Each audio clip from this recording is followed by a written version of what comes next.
All right, let's dive into something pretty wild today.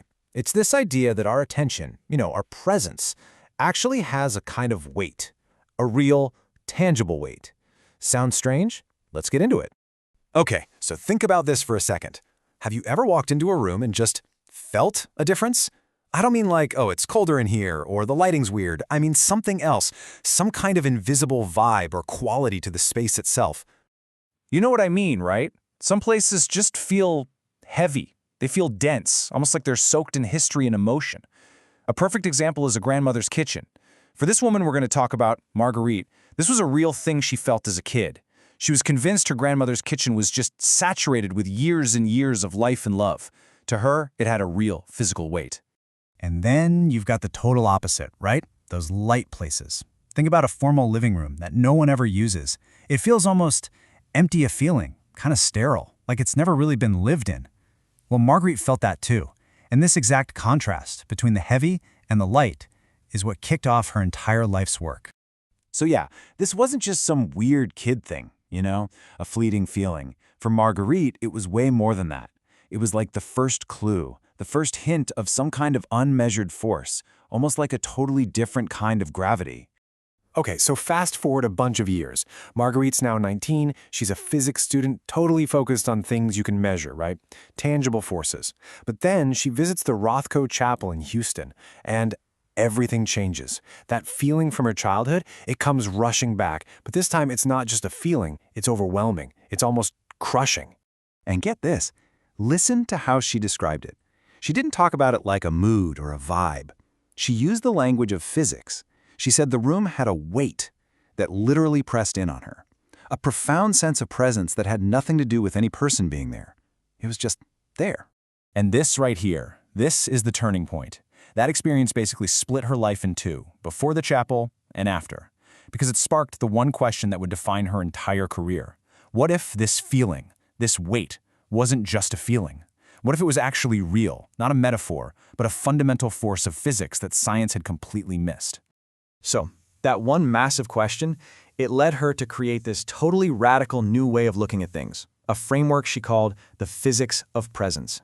The official name was phenomenal field theory, and the main idea is, well, it's pretty simple but also really profound. It says that consciousness isn't something the brain makes. Instead, it's a field, like gravity, that's everywhere. In our brain, it's just like a lens or an antenna that gathers and focuses that universal field into what we experience as our own personal awareness.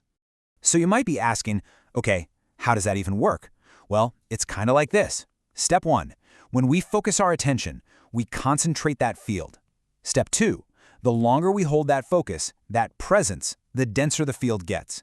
And then step 3, the space around us actually starts to absorb this weight, almost like a sponge getting saturated with presence over time. Here's the key comparison to wrap your head around. We all know physical gravity, right? It comes from mass and it warps space-time. Well, Marguerite's idea was that there's this phenomenal gravity that comes from presence, and it curves what she called experiential space. And that, she argued, is why we're naturally drawn to someone who is really, truly present, or why we feel something special in a sacred place. And this wasn't just a theory for her. She actually met a homeless man who'd spent years doing nothing but, well, being present. He told her that because he'd lost every possible distraction, he'd become, in her words, phenomenally dense. And he said something pretty powerful.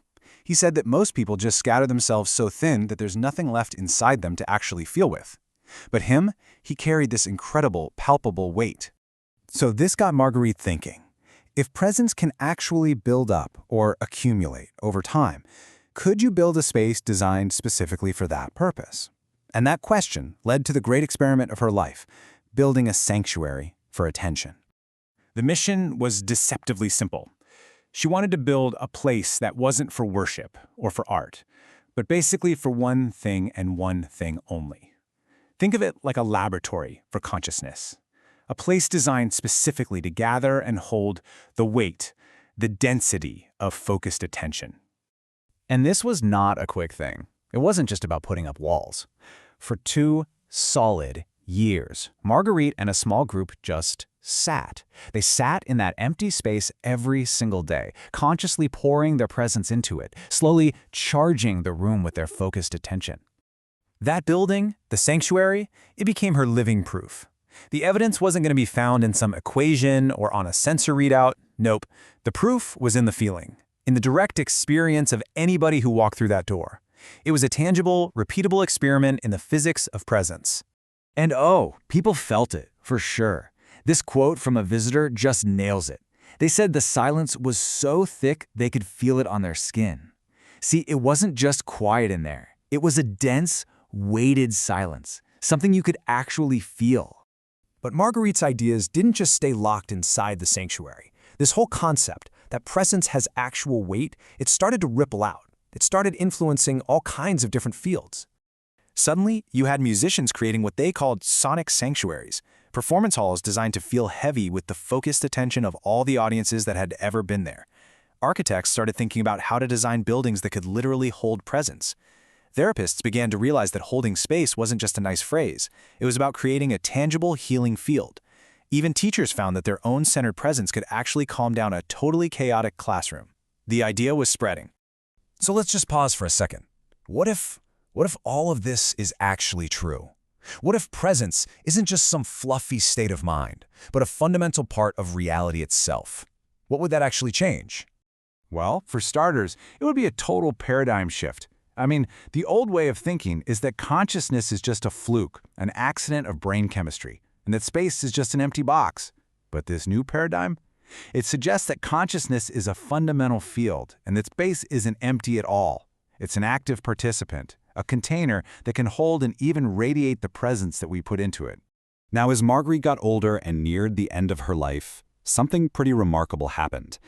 People noticed that as her body got weaker, her presence actually got stronger, denser, and she spent her final days right there in the sanctuary, basically depositing a final, powerful charge of her entire life's work right into the walls of that room.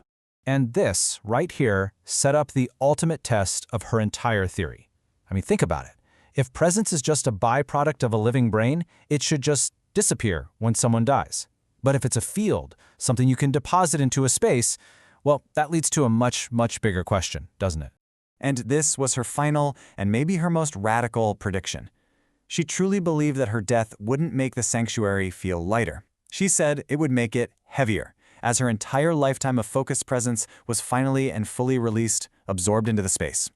So it really makes you wonder, right? What is the true nature of your own attention? And what kind of weight, what kind of trace will it leave on the world long after you're gone?